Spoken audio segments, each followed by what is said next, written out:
Great. Hi again, everyone. I'm Laurel from the City of Watertown, Department of Community Development and Planning.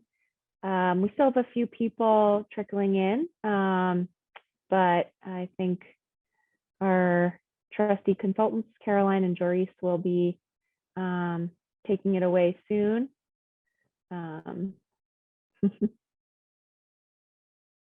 Thank you all for being here.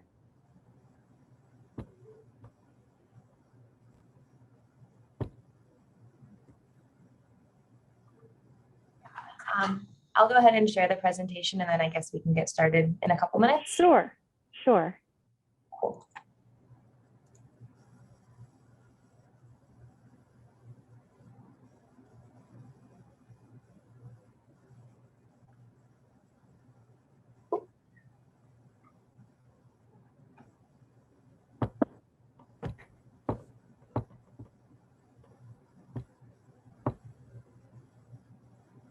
Can everyone see that all right? I'm not seeing it yet.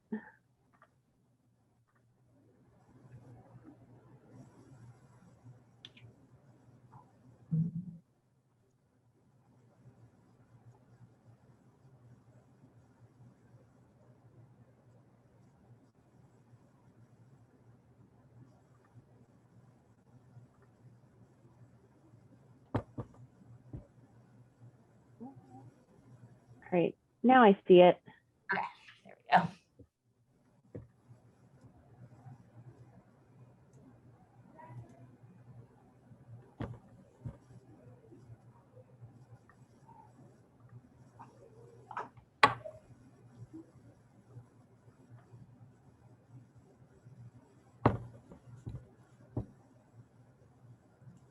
Laurel, just let us know when you want to get started. Yeah, I think you can go ahead and start. Again, thank you all for being here. I'm Laurel. I'm the Senior Environmental Planner for the City of Watertown.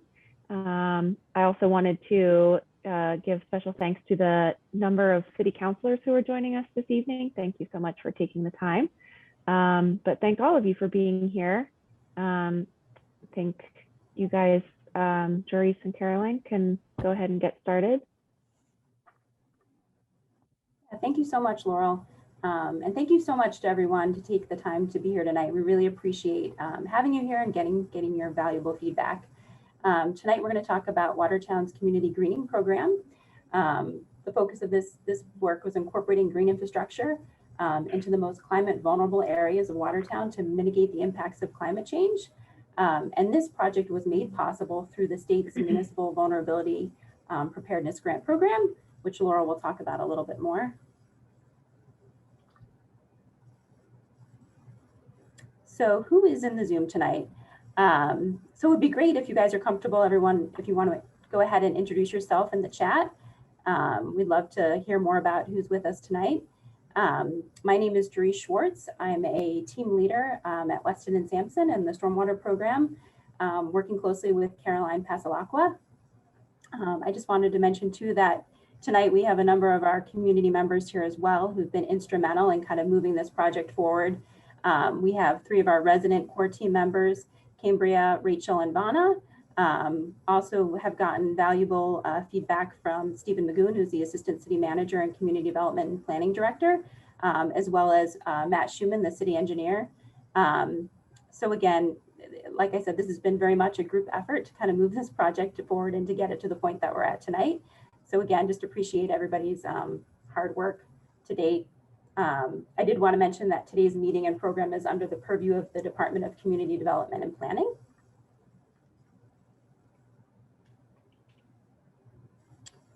So I think after 2 years of Zooms, probably most people are familiar with how to operate in Zoom, but just to go over kind of the keys here, there's the mute button. Hopefully, if you can, I guess, keep yourself muted unless you're going to be speaking. If you need to stop your video for any reason. There's also, again, the chat. Feel free to include comments in the chat as we progress, but we really do want this to be an interactive discussion where people feel free to kind of raise their hand and participate and ask questions as we go along. And then there's also a reaction button. I don't know if you want to provide any feedback that way as well. I also sorry, I wanted to point out that this meeting is being recorded. So if, a friend or neighbor, wasn't able to join tonight, or if you wanted to go back and refresh your memory of something that we talked about tonight, the recording will be available on the city website and the Resilient Watertown website, which I will put the link to in the chat right now. Great, thanks, Laurel. And it's great to see that everyone's chiming in on what street they might be located on. That's the focus of our discussion tonight, which is great. It's helpful to have that information. Just wanted to briefly kind of go over some ground rules and etiquette for tonight. We appreciate everyone's time. We know everyone's time is valuable. So we're hoping we can kind of stay on schedule and on topic and progress through the presentation. Please be as present as you possibly can, and try to avoid any other outside distractions if you can. Hoping to have just, kind of one speaker at a time, giving everyone a chance to speak. Please allow time for others to unmute themselves. And again, the focus of tonight is really, it's supposed to be a positive meeting. We're really looking forward to getting everybody's feedback so we can improve this design. We're looking forward to hopefully taking this design to construction. And any input that you guys can provide is valuable in terms of improving the overall design in the end. Again, if we can try to stay on topic with the focus of the project for tonight. I know it can be easy to get off topic, but if we can stay on with what we're talking about tonight relative to these three Green Street projects, that'd be great. Of course, be as respectful, please, as you can. But again, think big picture, hoping to get as much feedback as we can tonight, and can't wait to hear all of your comments. And just to kind of provide an overview of the meeting outline for tonight, we want to provide a little bit of background on the MVP program, which Laurel will go over in case those of you who are not familiar with the program. It's been a really valuable program to fund projects of this nature. We're going to talk about the overall project scope and what the end goal is, provide some general overview of different types of green infrastructure practices and benefits in case anybody here is not familiar with green infrastructure. And then we're also going to go over a discussion of the preliminary Green Streets designs. Right now we're at about a 10% design, hoping to get to 75% design at the end of the project. But this is a great point to start, like I said, getting your feedback that can inform the rest of this design process. And there's going to be other opportunities beyond this meeting for further public engagement. And so Laurel will be going over those other opportunities that'll be forthcoming as well. And then we're going to talk about next steps. Obviously, we said, the end goal is to get this to 75% design and then talk about where we go from here.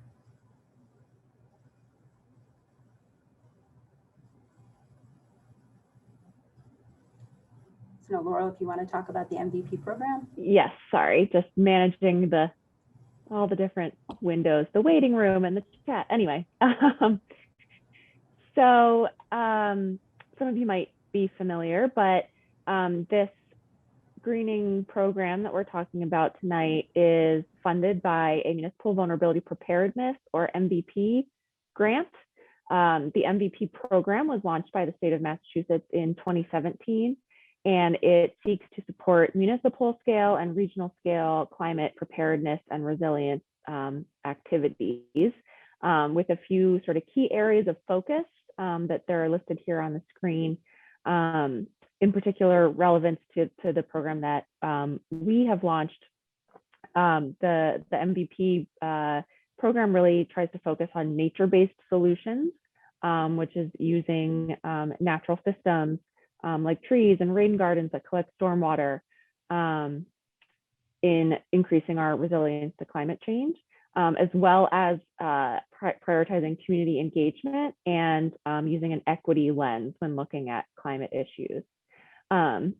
So all of the projects that are funded by this competitive grant program stem from the specific climate hazards that each municipality faces. And to date, over $50 million has been awarded as action grants across the state through a competitive process. Can go to the next. So the MVP process starts with a planning grant, which you have to do first, which we received and went through that process in 2019 to 2020 So then once you do that and you become an MVP certified community, that makes you eligible for the action grants, which is sort of the second pot of money that the state offers.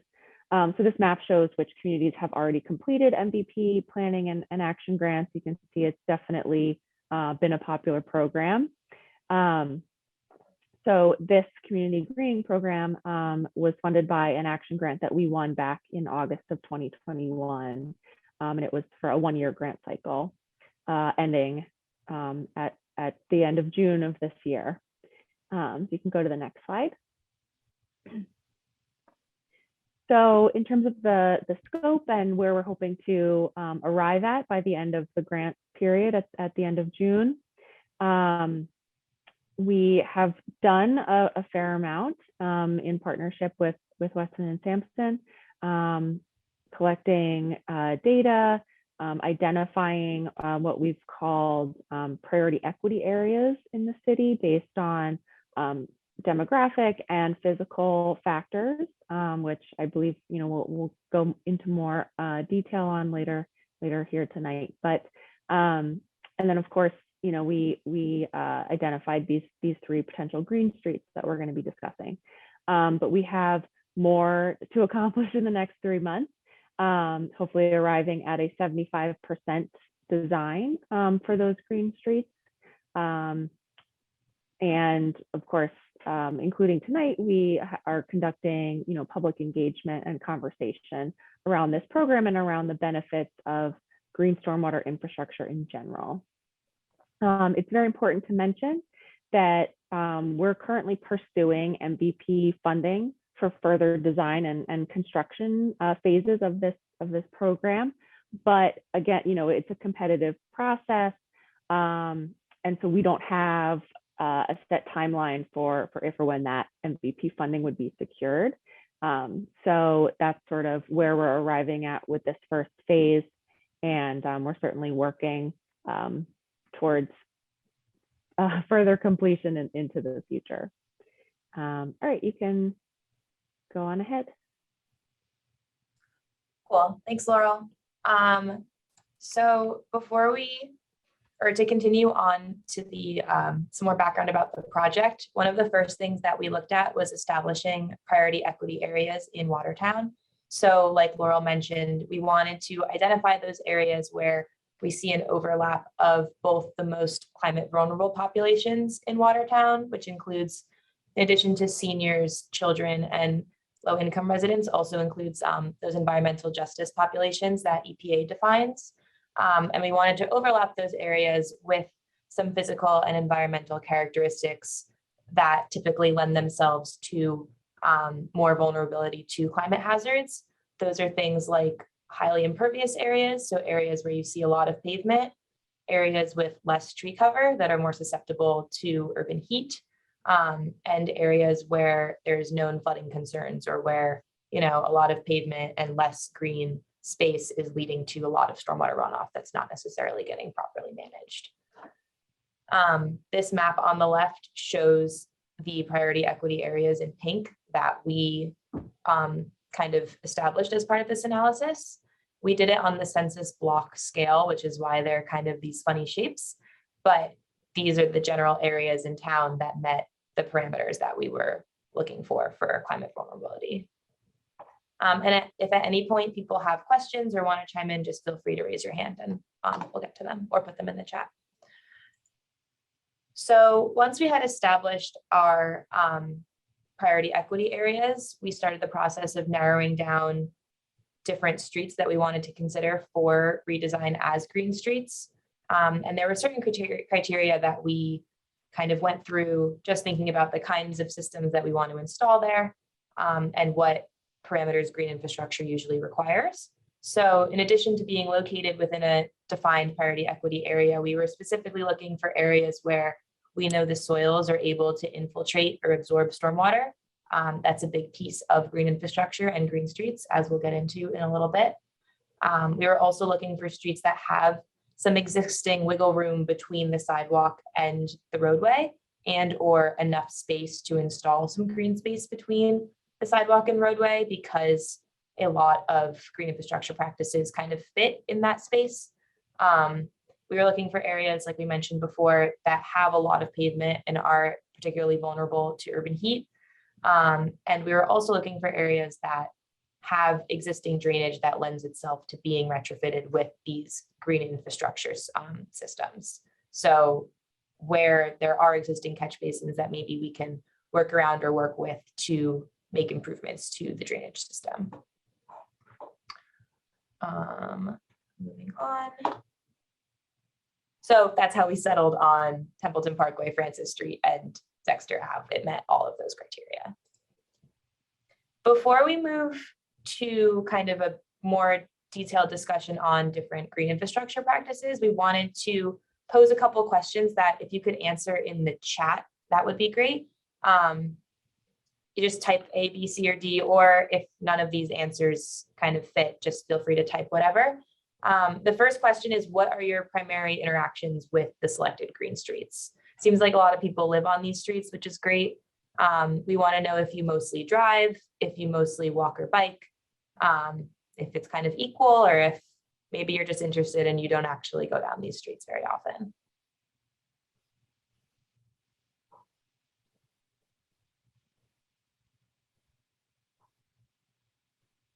Awesome. So I'm seeing a lot of B's and C's. There's one A in there. So it looks like most people are kind of pedestrian uses, walking a lot, but some people also drive. That's really good to know. We want to know if your priorities lie more with kind of improving the pedestrian landscape, or, you know, if you're concerned about losing parking, that kind of thing. So all of this feedback is really helpful for us. That is great. Next question. When you think about the design of these streets, whether you live on it or not, what are the things that you value the most? Is that wide driving lanes, plenty of street parking, a lot of green space? I'm just going to type in a quick way to differentiate. I know some above that are going to answer question 2 as well, but feel free to keep typing in your answers to this question.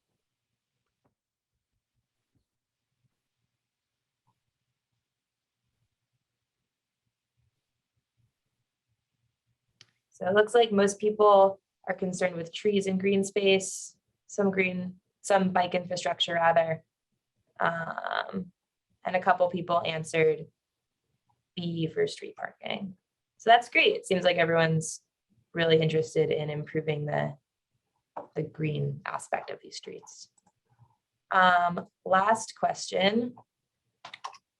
How familiar is this group with the term green street or green infrastructure? Maybe you've heard the term before, maybe you haven't. Maybe you could give me a working definition, or maybe you need a refresher.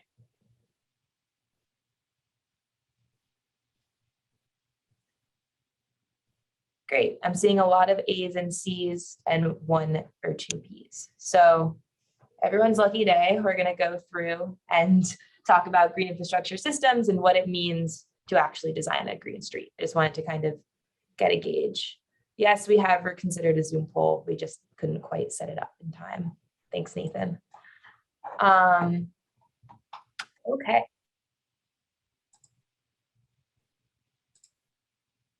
So when we talk about green streets, what we are talking about are streets that use green infrastructure practices or systems that encompass vegetation, trees, soils, and other kind of nature-based components to manage stormwater on those streets. So we're managing stormwater close to the source, and we want to limit the transport of stormwater pollution in the traditional drainage systems, which kind of just convey stormwater from streets like Francis Street, Dexter Ave, Templeton Parkway, directly to the Charles River without really providing any treatment. So like this graphic demonstrates, we're looking for opportunities to turn traditionally very paved, very kind of like what we call gray infrastructure streets into streets that have more green space, and that green space is being utilized to treat stormwater runoff from the street. There are a lot of benefits of green streets and installing green infrastructure. One of the ones that we're most concerned with is improving water quality. Obviously, the Charles River has a lot of water quality issues and has for a long time, and stormwater runoff is one of the biggest contributors to those water quality issues. So if we can divert stormwater to green infrastructure systems like the one you see on the right, we can help make a dent in Watertown's contribution to the stormwater pollution reaching the Charles River. In addition to water quality concerns, it also provides flood control. Obviously, if we're infiltrating stormwater or bringing stormwater into these systems, it's not going elsewhere. Adding greenery and tree cover helps reduce urban heat. It helps support pollinators. It helps kind of rebuild our urban forest, which is great. And it just kind of makes the streets more enjoyable to live on, walk on, bike through, etc. When we were going through and developing our 10% concept drawings, we had a lot of different BMPs or green infrastructure practices that we could choose from. A couple of criteria that we went through in eliminating ideas were the amount of space that we had available. Obviously, we're trying to work within the constraints of the streets that we have. So we want to be able to fit these green infrastructure practices between the street and the sidewalk, or maybe create a little bit of a bump out, but not impede the existing flow of traffic too much. We wanted to look at soil conditions, the existing tree canopy. Are there holes in the canopy that we can fill? Are there a lot of trees rather, and therefore not a lot of room for plantings? We were really concerned with maintenance. We wanted to make sure that anything we propose is something that the city feels that they can maintain long-term, or they feel that they can find a solution to maintain long-term. And we were also thinking about other co-benefits like creating shade, providing traffic calming, improving pedestrian experience, etc. So the systems that we ended up choosing kind of fit each of these bins, and I'll go into them in a little bit more detail, but they're going to be bioretention systems or rain gardens, some vegetated filter strips, tree trenches, infiltration trenches, which are a little bit different, and then just tree planting where that seemed to be the best option. So the first BMP or green infrastructure practice is one that the city has already installed as part of the Edenfield redevelopment project. And that is a bioretention area or rain garden. This might be a refresher for some of you, but I do think it's valuable. How these systems work is they collect runoff from the street, and the runoff is used to help kind of water these plantings, and the plants in the soil absorb the stormwater and either filter and let it discharge as filtered stormwater to the drainage system, or they infiltrate it and it never reaches the drainage system, the existing drainage system. These systems have very specific planting and soil requirements, and they do require a great deal of maintenance, but they can usually be installed between the street and sidewalk and can look as pretty as it does right there on the right. Another system that we propose is a vegetated filter strip. These are pretty similar to bioretention areas, but they're a little bit less involved, and as such provide a little bit less water quality benefits. So the way these work is similarly to bioretention areas. They treat stormwater and absorb it before it discharges to the drainage system. They can be made of grass or the kinds of plantings that we saw on the previous slide, as you can kind of see in this picture here on the left. And they're typically a little bit smaller in footprint than bioretention areas.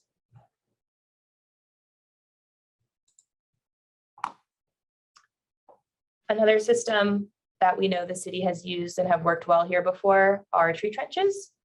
Again, similar idea, we divert stormwater runoff to the tree trench, and the runoff is infiltrated in that area and helps water the tree. And the tree kind of provides some uptake of the pollutants that are commonly found in stormwater.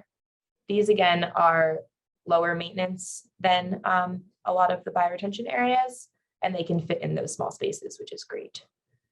A little bit of a diagram on the left, and then this is a picture of one of the tree trenches that was installed again as part of that Edenfield reconstruction project.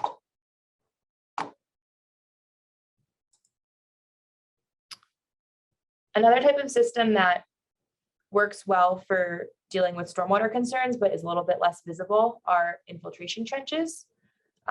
These are underground systems, so under the street, you use them to retrofit existing catch basins, and they just provide an opportunity for stormwater to infiltrate while leaving the existing drainage system as it is as an option for overflow during bigger storm events. So any stormwater from this street would enter the grate. It would go into this, it would go into this pipe right here on the left, and it would slowly percolate back into the ground. Again, this fits in small spaces. It's relatively easy to install and maintain. It's just not as green as some of the other practices that we talked about before.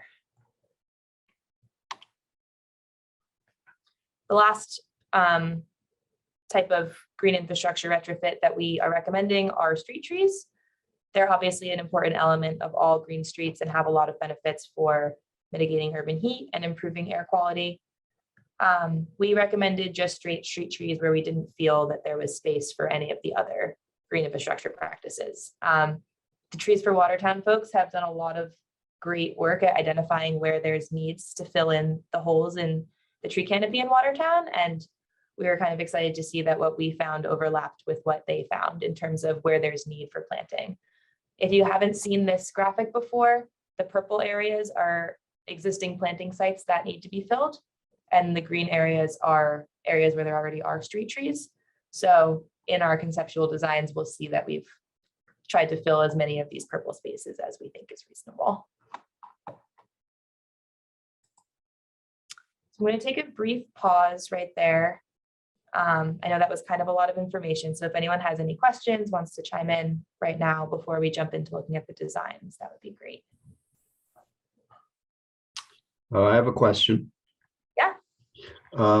How much of the progress is going to be is funding dependent from the state, and how ready is the city to help make this happen? That's a great question. So the timing, first of all, the next round of action grants, the proposals are due in May. So we are starting to work on that application. Then we would find out, last year we found out in August of our award. So I would assume that it's roughly the same timing.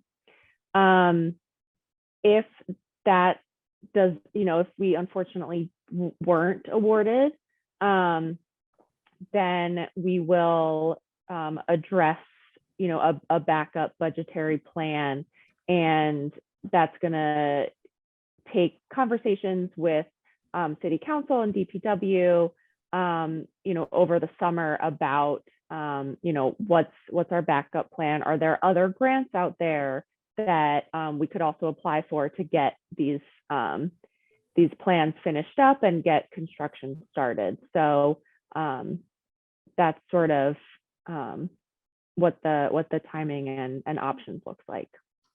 Thanks, Laurel. Sure. Yeah, I'm seeing a couple of questions in the chat too.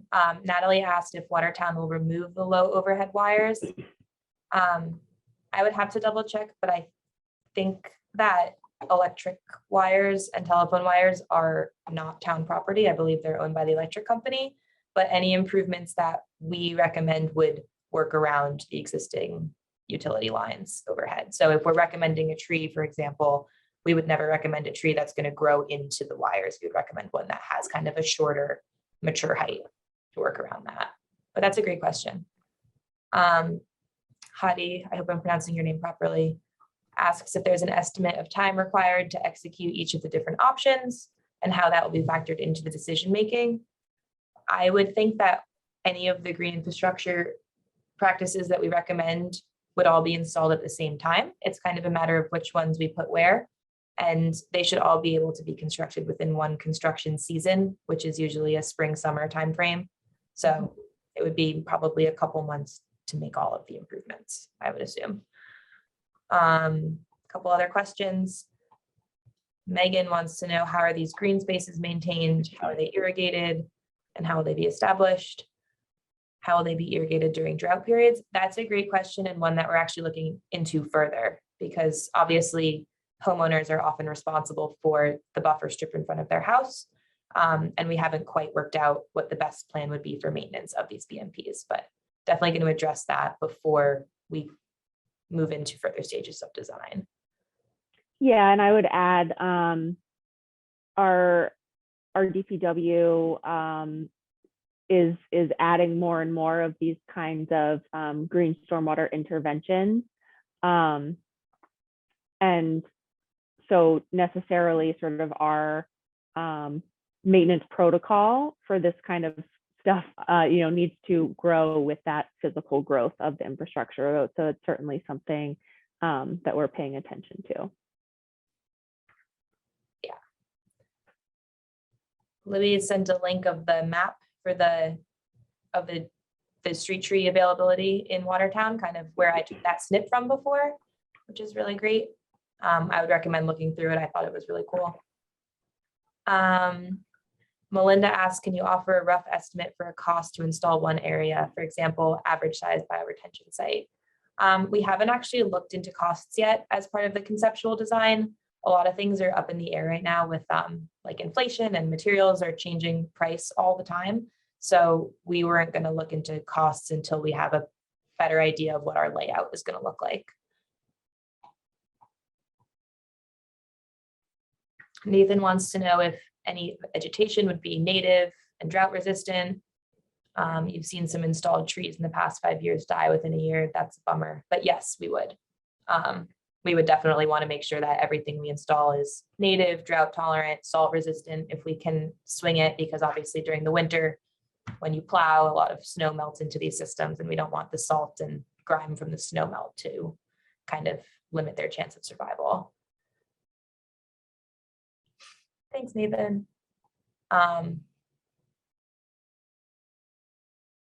Larry's had students, residents take responsibility for maintenance. That sounds like a great idea and definitely something worth pursuing further. So thank you, Larry.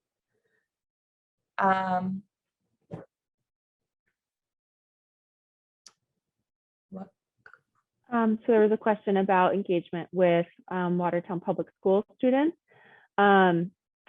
We have employed what we called a community ambassador role. So we trained several interested residents, many of whom were able to make it this evening, to help us with the design of this project, but also with the community engagement aspect of it. And one outcome of that was that one of those residents, Vana, I believe presented to the high school environmental club, although I might be mistaken and it may have been the entire environmental science class.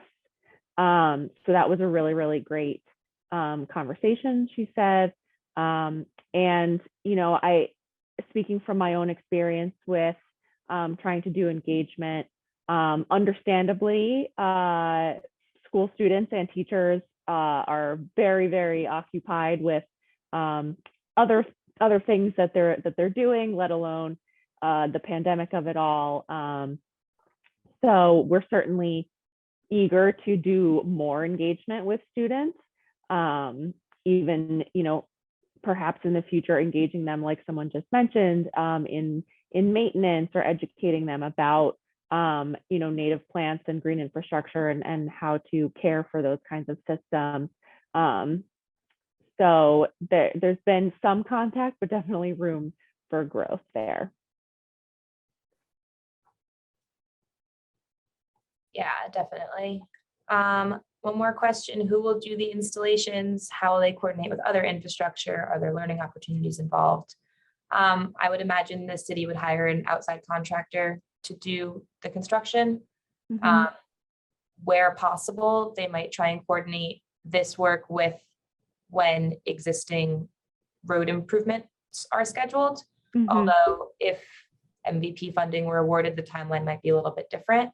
And this might be a standalone improvement that would not extend to completely overhauling the street as it is right now. So Right. it would kind of depend on where the funding comes from. Right. And I would also add, in terms of learning opportunities, regardless of whether future phases of this program are funded through the MVP program, community engagement will be an important aspect of this program. Again, they do emphasize that when awarding MVP grants, but again, regardless of where the funding comes from to carry out this project, the city feels it's important to engage residents, students, in opportunities to get involved and learn about these interesting natural systems.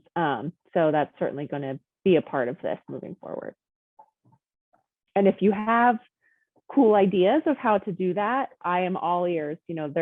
I'm certainly not the expert on how to do the best kind of community engagement. And I always welcome great ideas from others. So I'll leave it at that.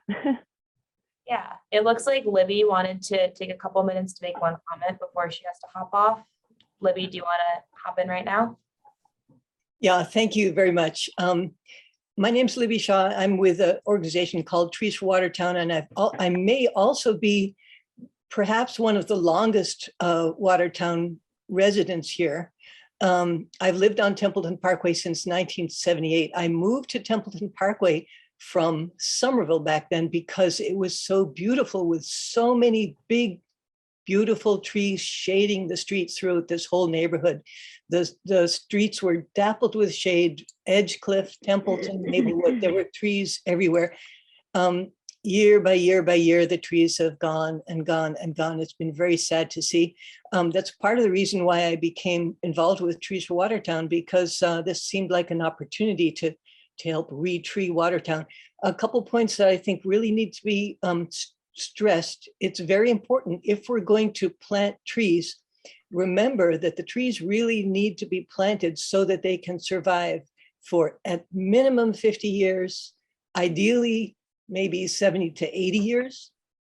Those big trees that were there when I moved in had all been there probably since after either the big hurricane in 1938 or another big hurricane that happened in like 1956 or so, when lots of trees were planted throughout Watertown.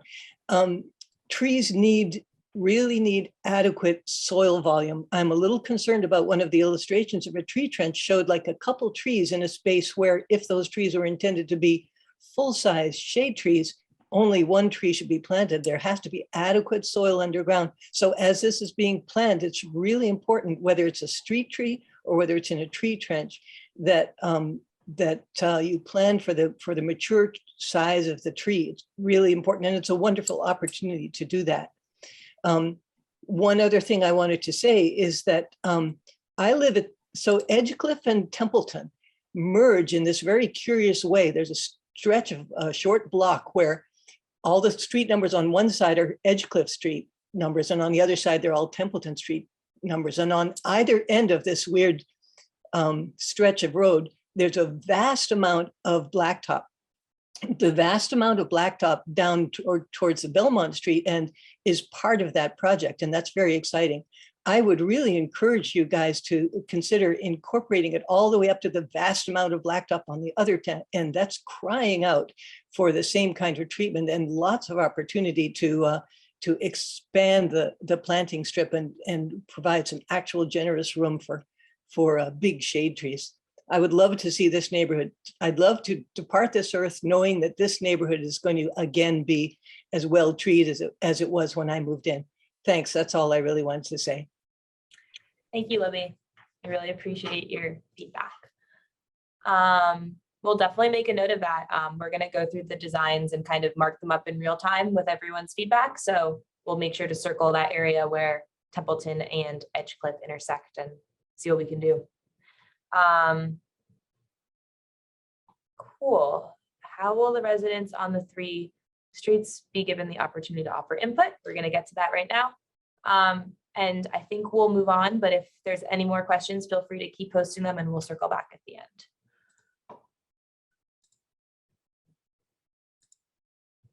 So moving into our preliminary Green Street designs.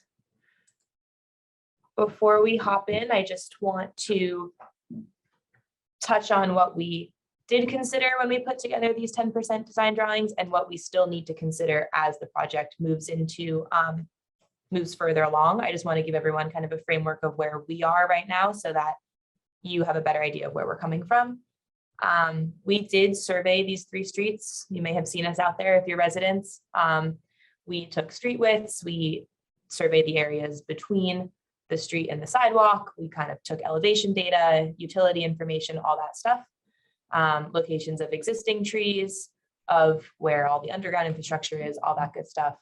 And we really were just looking for the potential to utilize any of the existing space in the right of way for green infrastructure. A couple of things that we still need to investigate further. One of the most important ones is the actual soil conditions. We want to make sure that the soils are conducive to both tree planting and green infrastructure. And we do have an item as part of this project to go back out into the field and do some test pits to make sure that the soil conditions will be conducive to what we're trying to do. A lot of the requirements a lot of the proposed improvements between the street and the sidewalk that involve taking away any existing driving lane will need to be run by a couple of different entities in the city, like the police department, the fire department. On Dexter Ave, we'll want the businesses there to weigh in on like traffic patterns and how those things might impact existing truck mobility. Can a fire truck still get by, all that stuff? We haven't looked into that yet, and so that might change the designs a little bit. Obviously, we'll want to maintain ADA accessibility on all of these streets. So we haven't kind of looked at tying in the sidewalk and the crosswalks and that kind of stuff yet, but we will. And again, we're still ironing out long-term maintenance and what that's going to look like. And I'm so glad that we got so many great ideas about how we might be able to kind of tackle that moving forward. So while we go through the different designs, we're really just looking for ideas that we can consider as we move the project further along. And we've already gotten some great ones, so that's really exciting. If you're looking for questions to ask yourself while we go through them, a couple of good ones might be, can you think of a reason why what we're proposing might not work? Maybe you know something we don't, and we should take it into account. Can you think of how this design might affect the way that you primarily interact with the street? It seems like we have a lot of people who bike and walk a lot. How is what we're going to do or what we're proposing going to affect your day-to-day? And again, does what we're proposing match the priorities that you said you have for these streets? Are we adding enough greenery? Or are we still maintaining those other priorities? Why or why not? Like, if you could keep that in mind and let us know, that would be great. So without further ado, we are going to pull up the first drawing. We're just going to go in alphabetical order. So we'll do Dexter Ave first, then we'll do Francis Street, and then we'll do Templeton last.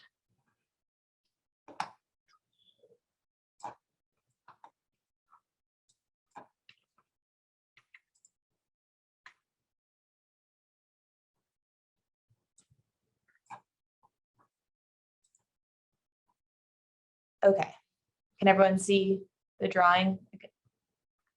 Yes. Great. So this is the kind of the northern extent of the area that we're proposing to start the Green Street on Dexter Ave. It's the intersection with Cypress Street. There are a couple areas around this intersection where there is room between the street and the sidewalk, but it's all paved. So we wanted to kind of take advantage of that space, convert it back to either grass, native vegetation, or if the soils can support it, turn it into some kind of vegetated filter strip like we mentioned above, or before rather. We also saw an opportunity to plant trees on both sides of the street there and thought we could turn them into stormwater tree trenches.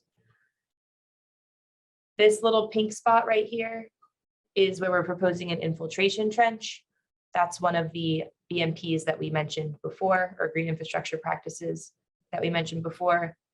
This would just be an opportunity for the stormwater to get absorbed into the ground under the street instead of continuing to flow down the hill. One thing that we've noticed about Dexter Ave is it's very wide and there's parking on both sides. While that's obviously great for the businesses in that area, it also offers an opportunity to put little bump outs in and take away some of that pavement and replace it with green space. those blue areas that you see are the only areas that are changing the existing width of the road. So we were thinking where there's a lot of pavement, we could bump out the existing sidewalk or planting area and just kind of continue it. And if we can install bioretention, like those rain gardens that we discussed before, that's great. And if we don't think the soils can handle it, or we don't think there's enough space for that, then we would still, again, be looking to convert that to green space of some sort.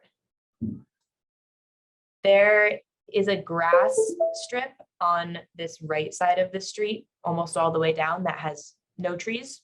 And so we were looking to take advantage of that. Like Libby says, keeping in mind the mature size of the trees that we're proposing, and install either tree trenches or street trees where we see appropriate. Again, just trying to maximize stormwater benefit, shade benefit. And this is the layout that we came up with as a jumping off point. Moving down the street, this is all concrete where the green is. It'd be great if we could convert that to vegetation of some sort. And again, as we move further down, looking at bumping out the curb just a little bit, only about the width of a parking space, so that you have a defined parking area kind of cornered off by these bump outs, and then planting trees where the space exists.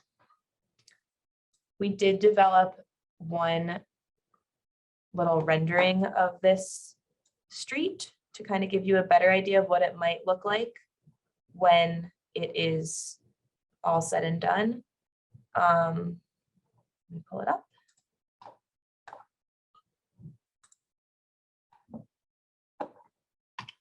If this is the before, standing at the intersection of Cypress and Dexter, looking south down Dexter, this would be the after.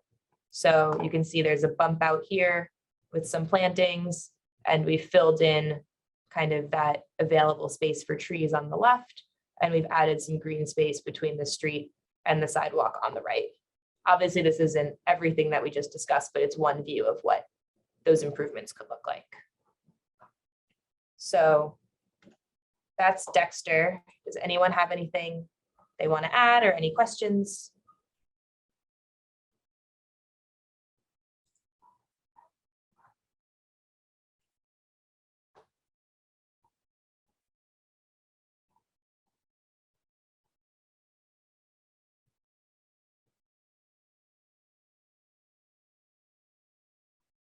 How do you think that's a great idea? Donna has a question about snow removal.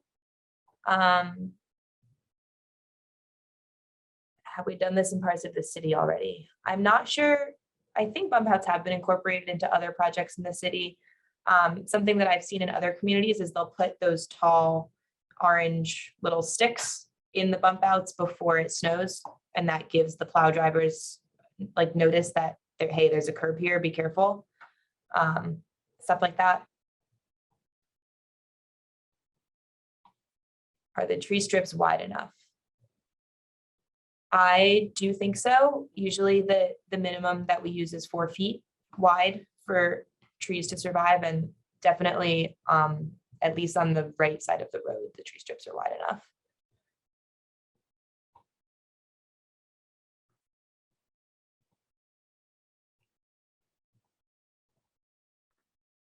Certainly this, can be a lot of information to absorb. If you want to take a look at these, again, and send feedback, you can always email me. I'll put my email in the chat right now, and we'll continue to do so throughout the meeting so that it's visible for people, coming into a meeting and giving your thoughts right off the top can be daunting sometimes. So absolutely feel free to continue to think about this. And if anything strikes you, you can always reach out to me. Yeah. Jeff asks if the strips could be wider.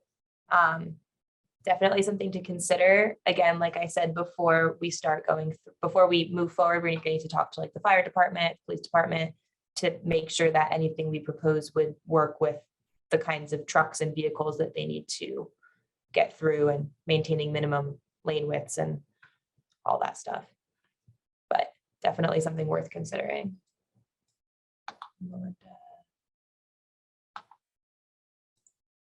That's great. I'm glad that this is going in an opportune area.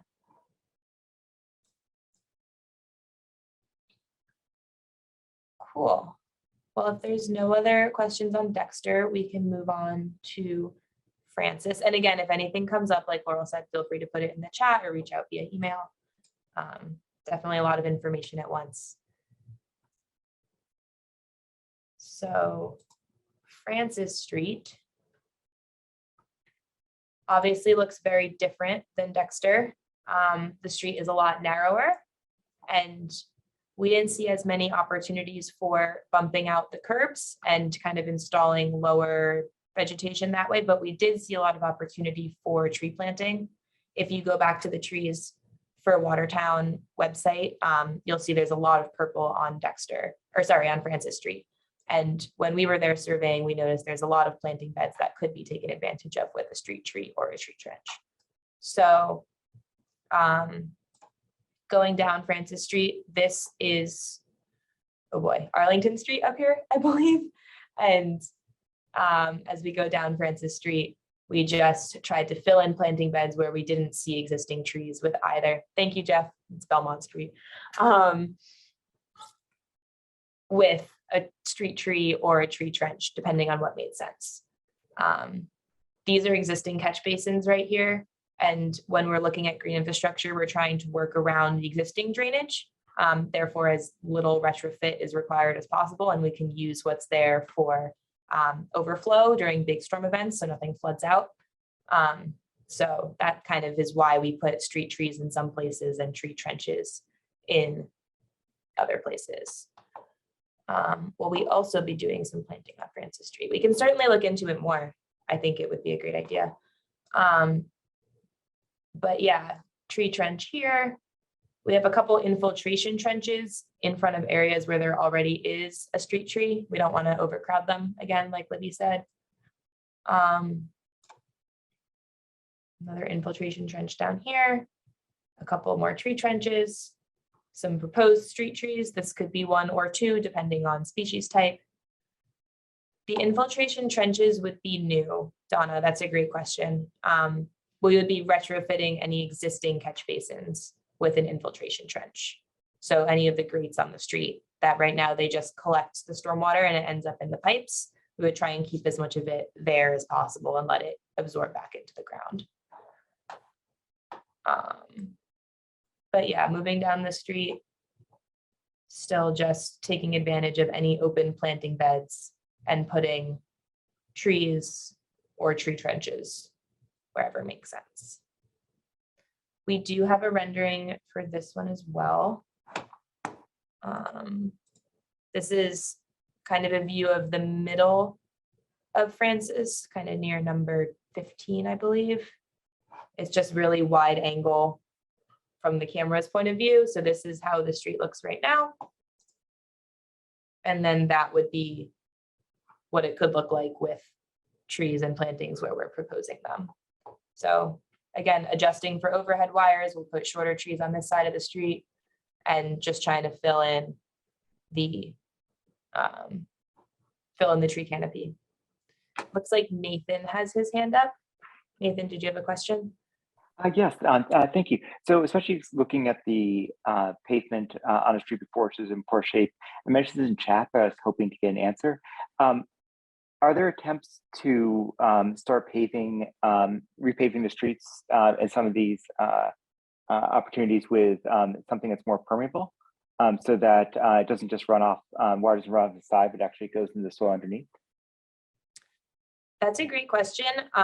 There's a lot of limitations for pervious pavement as a main street material, just because it's not always strong enough to support like a fire truck or a garbage truck or some heavier equipment like that that needs to pass.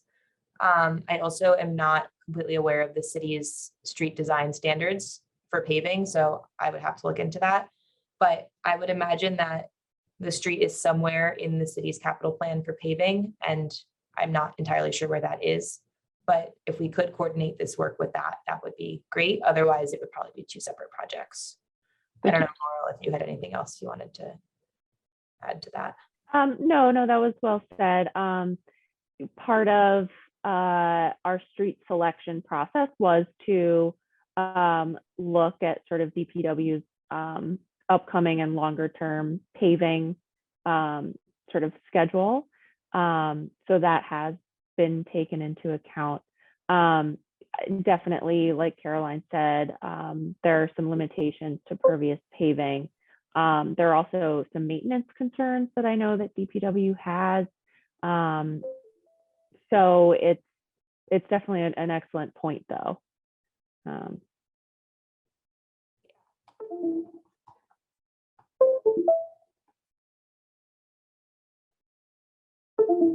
Jeff wants to know how we prevent people from parking on grass strips. Hopefully a higher curb and a tree will deter them, but in its existing condition, I'm not sure. That is definitely a bit of an annoyance though. Okay, if there's no more questions on Francis, which I don't believe there are, we will move on to Templeton, our last proposed Green Street.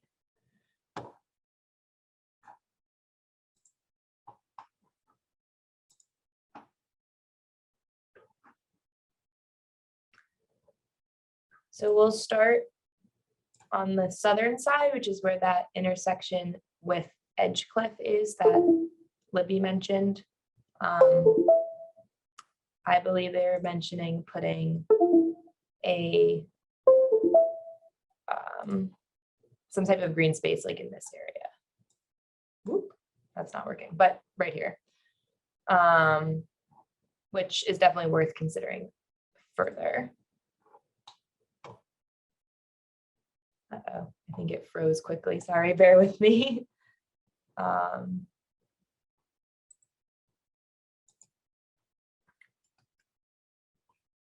Well,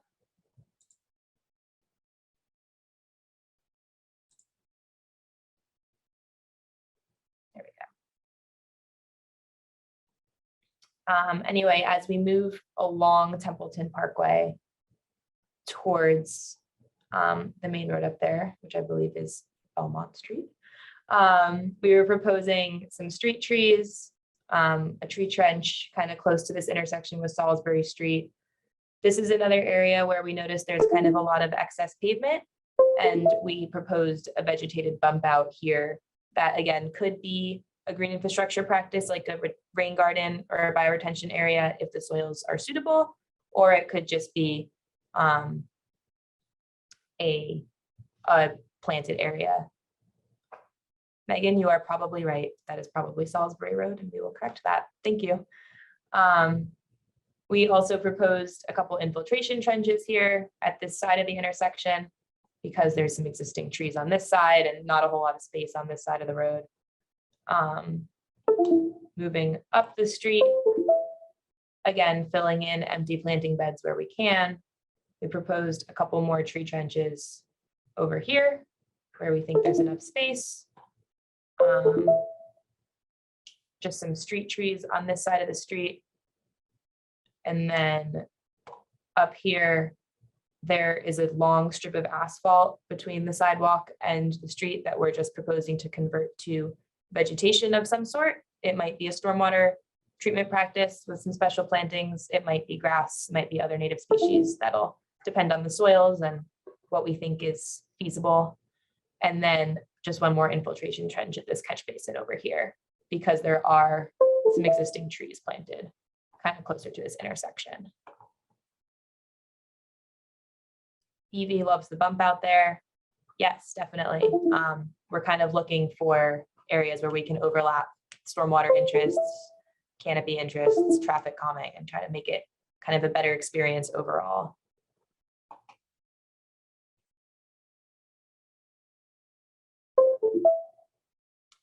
Computer noise be turned off, please.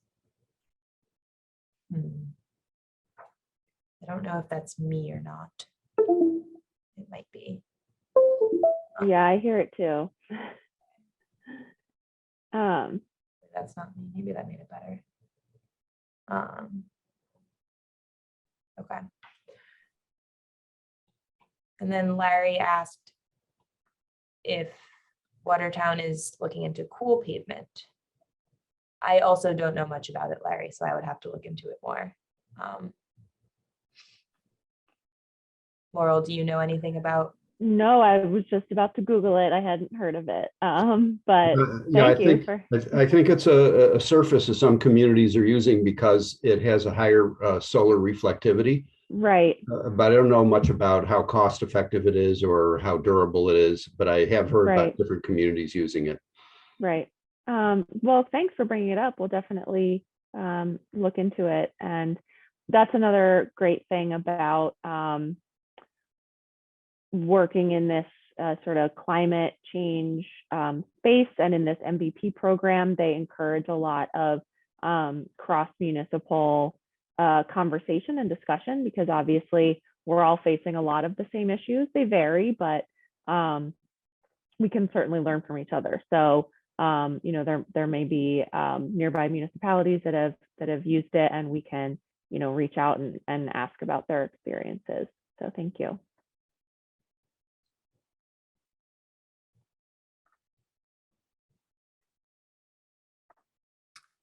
Is anything like a grass filter strip being considered in front of the parking lot on Templeton? The lot is fenced. This area right here?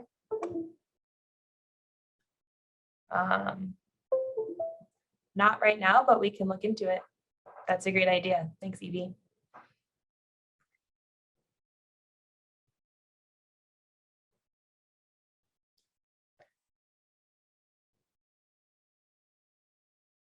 Oh, great. Thanks, Marcy. Yeah, thank you. We will all learn something.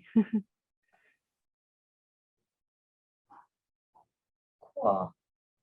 I unfortunately don't have a rendering for Templeton Parkway, but I hope you can envision what we're proposing based on the others.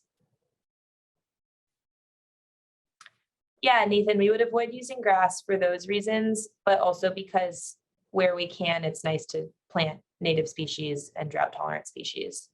It's a little bit, yeah, it's just a little bit kind of more green and more resilient that way. Great question about Friends of Bees. I definitely interact with them a lot. We have been, mostly at their urging at first. We've been working to improve pollinator habitat around the city. And so I was just about to mention, that's another reason why we want to do something different other than just grass for these spaces, because it does improve sort of our local ecosystem. We have been trying to find ways to heavily encourage developers in town to add pollinator species and even formal pollinator gardens with educational signage to their properties, as well as finding spaces on public property that could be suitable for pollinator gardens. So I think it was last spring, we planted a pollinator garden in front of the DPW on Orchard Street. And then in the fall, I think they planted one at Filipello. And then this spring, we're trying to identify another location. And that's something that always welcomes volunteers. So another thing that you can get involved in if you want to. Sorry for that detour.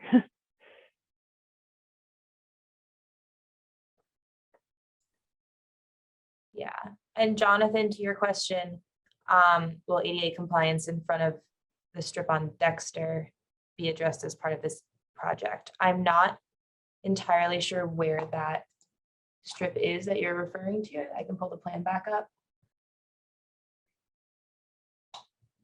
Is that this big building right here?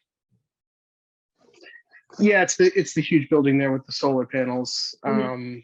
So that sidewalk in front of there is a nightmare. There's no, ramps or anything. It's really tough to get by on strollers and bikes or anything. And also the trash really builds up there from people parking or whatever it may be, the wind. So I think the whole proposal is really, I think, is going to remediate that in a really cool way that also solves other problems, which I love. And I'm just wondering if there's any chance that all my problems with that strip of street will be solved by this one beautiful proposal. Yeah, that's a great question. I don't know how what we're proposing ties into the city's streets and sidewalks improvement plan, which is when I think those improvements are usually made. But I do think if we were able to coordinate this work with Dexter Ave's eventual planned repaving, which I'm sure is in the works, then yes, those issues would be resolved. And we would certainly not propose anything that would hinder ADA compliance. So we would certainly do our best to tie that all together.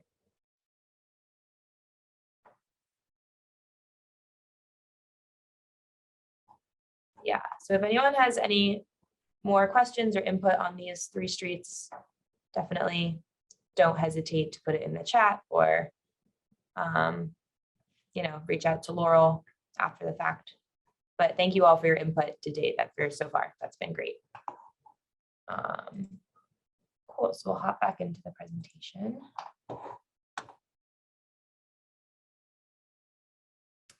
Oh, Megan wants to know if a timeline for installs has been discussed.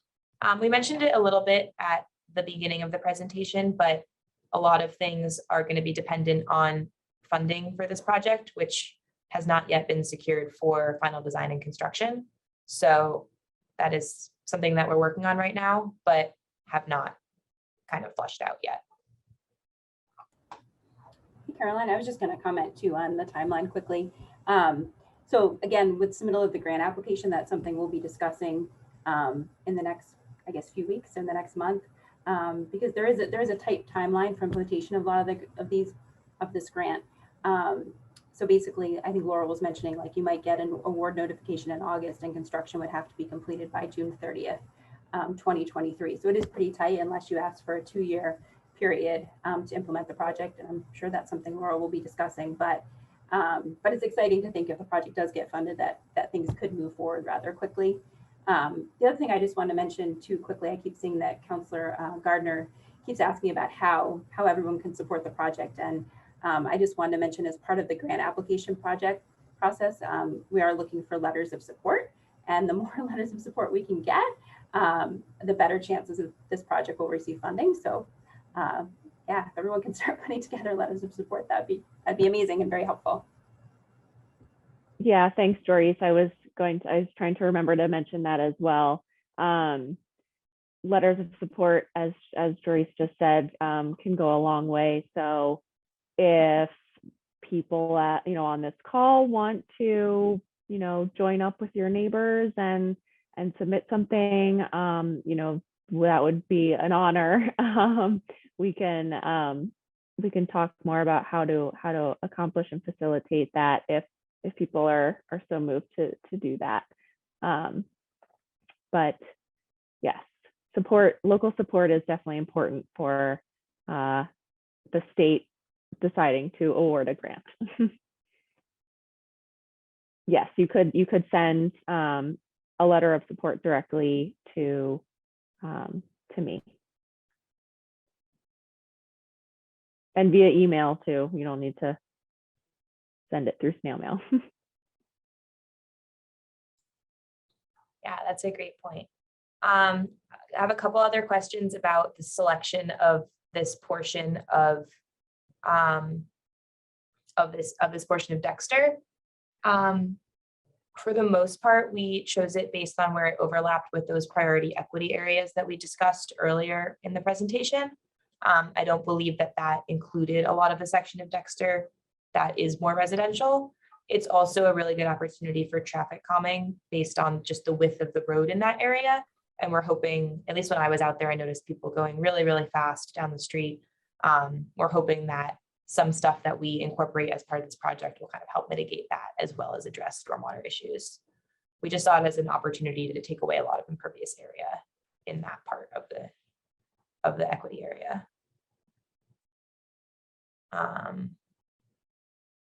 Yeah, but those are great questions, and maybe it's worth looking into extending the design a little bit further to the north. So we'll definitely write that down. Cool. Just moving a little bit on in the presentation. That's all we had for the potential, like the conceptual design overview, but we were going to move into just a little bit an overview of future engagement opportunities and next steps for the project.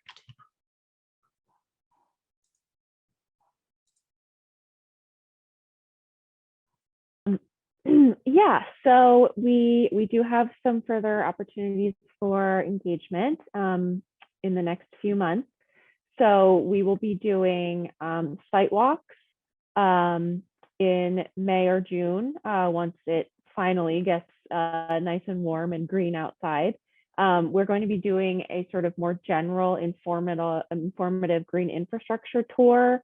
Now that, you know, all of you have gone through this presentation, you know, are probably well versed, but there are certainly real life examples in Watertown, both public and private, that we will walk by and talk about and see for ourselves. We also will do site walks of each of these 3 proposed green streets, mainly for abutters, but if anyone else is, you know, interested, you're obviously more than welcome to come along. And again, those will also be in May or June. If you know for sure that you want to get notified of when those are going to be, you can either email me directly or we will put a sort of sign up feature on the project website where you can, you know, enter your email address so that you're sort of on our list. We're also going to be doing this sort of fun, I hope, thing, which I'm calling pop-up shade parklets, which will be probably on weekends in June. So once it sort of starts to heat up, it's sort of a tactical way to show people the value of shade via tree canopy. So we'll be operating on streets nearby these you know, priority equity areas with a tent for shade, some seating, maybe some snacks, water, maybe even have the local art community help decorate or do crafts or things like that, and just invite people to, you know, come take a load off and get out of the heat for a second and learn about this program, learn about the benefits of green infrastructure and street trees, and sort of spark conversations that way.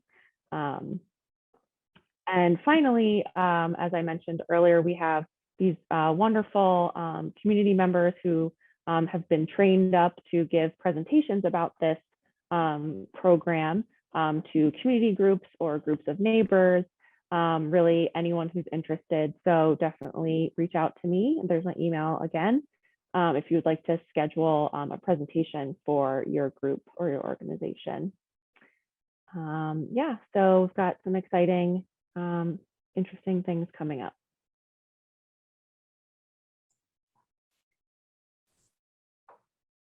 Yeah, and then just in terms of next steps for the project, as we work to kind of incorporate all of the feedback that we got tonight and move closer to our end goal of a 75% design for these streets, one of the first things that we need to do is get back out to each street and do a couple of test pits, kind of dig in the areas that we're proposing and make sure the soils are what we think they are, and make sure that we'll be able to install the kinds of systems that we went through tonight.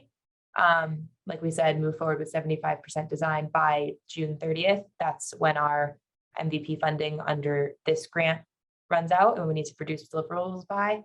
And then, as we've been mentioning throughout this presentation, just working to secure funding for the final design and construction of this project. And, you know, any support you can give us, letters of support, like we mentioned, would be great. So there is the project website, and, you know, feel free to reach out. And thank you all again for for your time and your ideas. It's been really great going through this with you guys. Yeah, thank you, Caroline and Joris. If anyone has any final comments or questions, feel free to pipe up. Otherwise, thank you so much for sticking with us and being interested in this project. I'm really excited about it. I'm glad you are too. And yeah, please stay in touch and hopefully see you at the next community greening event. Yeah, I just wanted to quickly say thank you to everyone, and special thanks to Laurel, who really had the vision for this project, Laurel. So it's been a great project. So great job putting that together on your end. Thanks, I appreciate it. All right, take care, everyone. Have a great night. Good night, everyone.